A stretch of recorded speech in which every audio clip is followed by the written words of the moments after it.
आज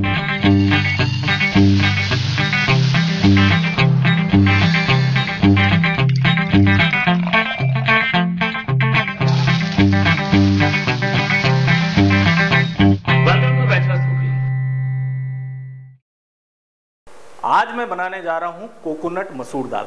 दाल आपने एक तरह की खाई होगी, एक सा टेस्ट रहता है, थोड़ा कुछ डिफरेंट कीजिए और आप देखिए कि यही दाल कहाँ से कहाँ पहुँचती है। तो इस बार हम क्या कर रहे हैं, हम कोकोनट मिल्क का इस्तेमाल करेंगे इस दाल को बनाने के लिए। इसका एक स्वीटनेस आती है कोकोनट मिल्क की और बहुत अच्छा फ्लेवर आता है, और उसको काउंटर करने के लिए हम हरी मिर्च और कुछ साबुत मसालों का इस्तेमाल करेंगे। तो ये दाल बहुत ही टेस्टी बनती है। इसके लिए क्या क्या चाहिए ये मैं आपको बता देता हूँ। ये मसूर दाल है जिसको हमने धोकर थोड़ा सा पानी में भिगो कर रखा था 5 मिनट के लिए। इसके अलावा ये कोकोनट मिल्क है, ये फर्स्ट एक्सट्रैक्ट है इसका।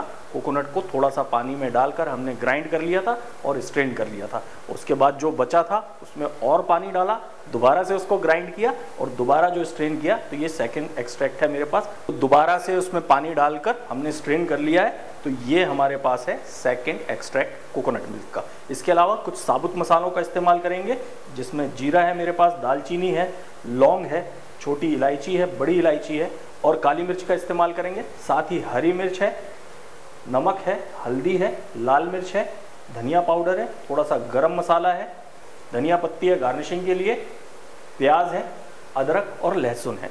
तो चलिए बनाना शुरू करते हैं कोकोनट मसूर दाल। तो सबसे पहले क्या करना है, एक कढ़ाई में थोड़ा सा तेल ले लें आप, 2 चम्मच तेल, नॉर्मल रिफाइंड ऑयल। बहुत ज़्यादा फ्लेवर चाहिए तो कोकोनट ऑयल का भी इस्तेमाल कर सकते हैं। और तेल में हम डालेंगे कुछ साबुत मसाले।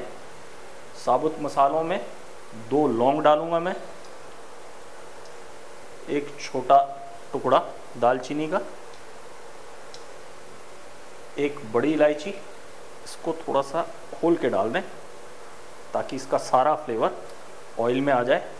साथ ही डाल देंगे 2 छोटी इलायची, इसको भी हल्का सा खोल के डाल देते हैं।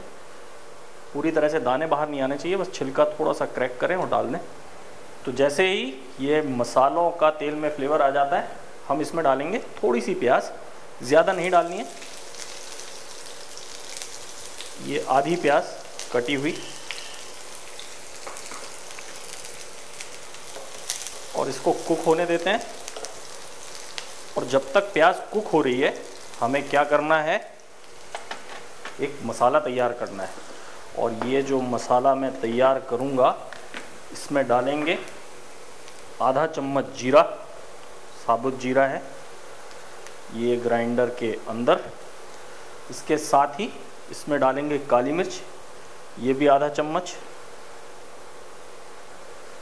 कोकोनट में काफ़ी मिठास होती है, उसको काउंटर करने के लिए हम इसमें तीनों मिर्च का इस्तेमाल कर रहे हैं, काली मिर्च, लाल मिर्च और हरी मिर्च का। तो चलिए इसमें डाल देते हैं एक हरी मिर्च,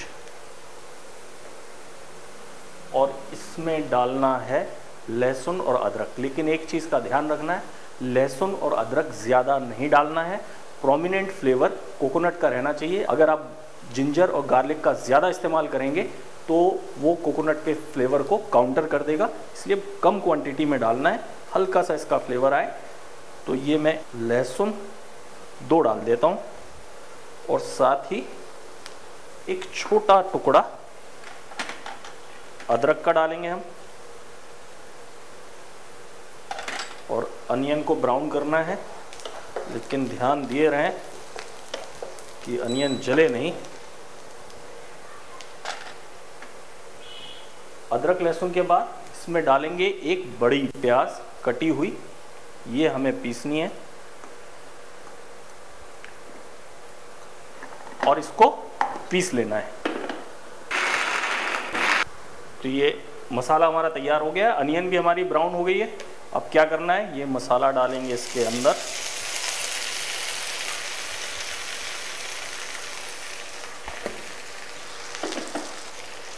और इसको पकाना है जब तक कि ऑयल सेपरेट ना हो जाए।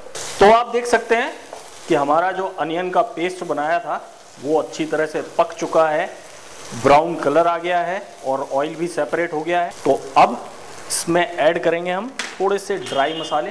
और ड्राई मसालों में क्वांटिटी का बहुत ध्यान रखना है, कोई भी मसाला ज़्यादा नहीं डालना है हमें।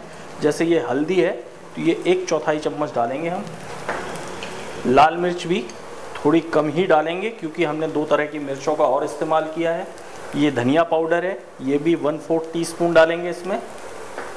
और गरम मसाला, ये गरम मसाला भी आधा चम्मच लगभग डाल देंगे हम इसमें।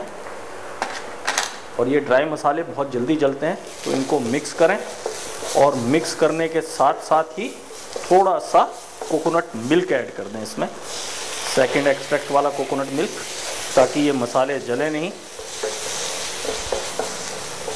और अब हमें क्या करना है, इसमें ऐड करेंगे ये जो दाल हमने सोक करके रखी थी।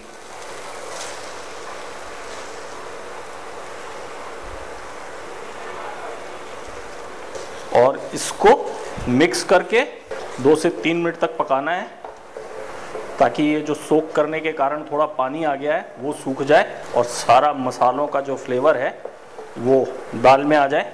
तो हाई फ्लेम पे इसको कुक करना है हमें, ताकि ये जो पानी है ये जल्दी सूख जाए। और अब इसमें ऐड करेंगे हम नमक, नमक स्वादानुसार।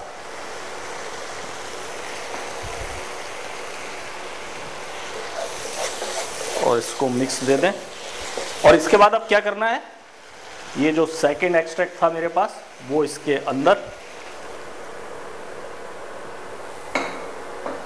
ये नारियल का दूध, और इसको चलाते हुए एक बॉईल आने दें। हाई फ्लेम पे लगातार इसको चलाना है। नारियल का दूध आपको जितनी थिक या थिन दाल चाहिए उस हिसाब से आप डाल सकते हैं। और इसको चलाना इसलिए ज़रूरी है, नहीं तो जो नारियल का दूध होता है वो फट जाता है, पानी अलग हो जाता है और नारियल की क्रीम अलग हो जाती है, तो जो फ्लेवर हमें चाहिए फिर वो फ्लेवर नहीं मिल पाता है। तो ये दाल हमारी लगभग तैयार है। अब हमें क्या करना है, इसमें थोड़ा और प्रोमिनेंट चूँकि हमें फ्लेवर चाहिए, तो जो फर्स्ट एक्सट्रैक्ट है वो थोड़ा सा इसमें डालेंगे हम।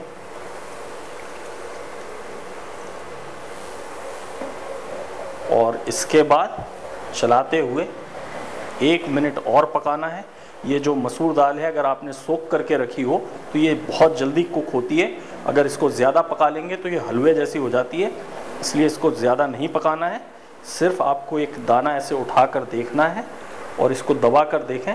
अगर ये दब जाता है मतलब आपकी दाल पक गई है, और अगर ये नहीं दबता है तो फिर इसको कवर करके आपको थोड़ी देर छोड़ देना है। हम इसको 1 से 2 मिनट और पकाएंगे अभी, क्योंकि दाल पक तो गई है लेकिन थोड़ी अभी इसमें कसर बाकी है। तो लगभग 2 मिनट हो गए। एक बार दाल को फिर से चेक कर लेते हैं।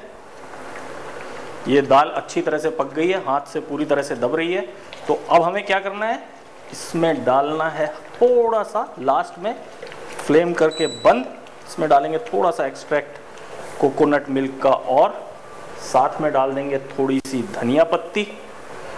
और अब इसको सर्व करते हैं। बहुत ही डिफरेंट है, बहुत ही टेस्टी है। आप सोच नहीं सकते कि दाल में ऐसा भी फ्लेवर आ सकता है। तो ज़रूर ट्राई कीजिएगा कोकोनट मसूर दाल।